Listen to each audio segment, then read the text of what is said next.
Hindi mo nga akalain na makakagawa ka nga ng ganitong kasarap na dessert gamit lang ang cornstarch at saka nga ang swak pak? Hindi naman tayo lahat afford nga magbuko salad ngayong Pasko. Kung wala ka pa nga naiisip na dessert na nagtitipid ka, abay eto na best ang sagot. Gawin mo na nga to at sobrang sarap. Hindi ka nga gagastos na malaki dito at 55 pesos lang ang akin na gastos. Syempre, bumili nga lang ako sa tindahan ng 3 pack ng swak pak. Kumuha muna ako ng kawali at pinagsama-sama ko dito. Tapos yung 3 binili ko, ayan, inilagay ko na dito. Tapos gagamit nga tayo ng 1 cup of cornstarch. Halagang 5 pesos na cornstarch ay makakabili ka nga sa tindahan. 2/3 na asukal at hindi ko nga binili asukal na yan at meron kami dito. Tapos meron nga tirang vanilla dito si Natalie na napaka-konti. Ayan, isinama ko na rin dito. Last na gagamitin natin, syempre gumamit nga ako ng tubig dito at naka 3 cup nga ako, bes. Bago ko nga siya isalang sa may apoy, hinalo-halo ko nga muna siya saglit. Tapos ko namang haluin, ayan, binuksan ko na nga yung apoy tapos continuous halo lang hanggang sa maging ganito nga itsura at maglapot na siya. Ito pa, abay hindi ka nga dito kukonsume ng 1 oras at ako ay 15 minutes ko nga lang ginawa to kasama na nga yung pagseset.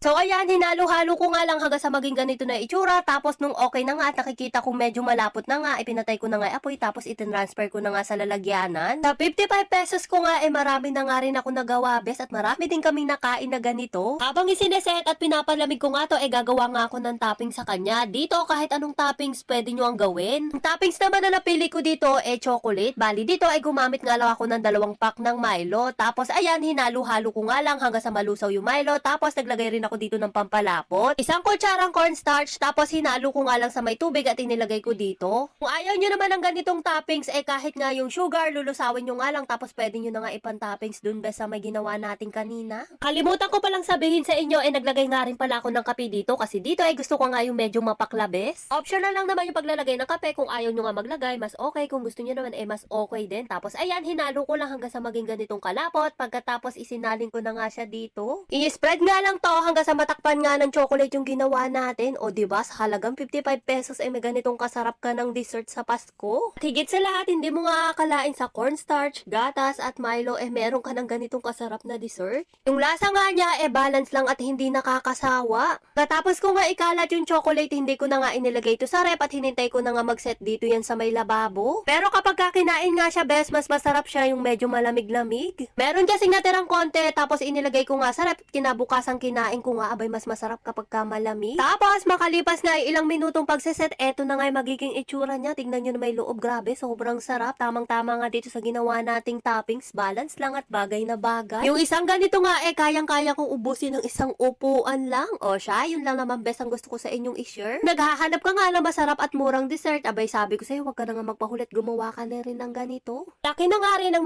menos mo dito. O siya, bye-bye!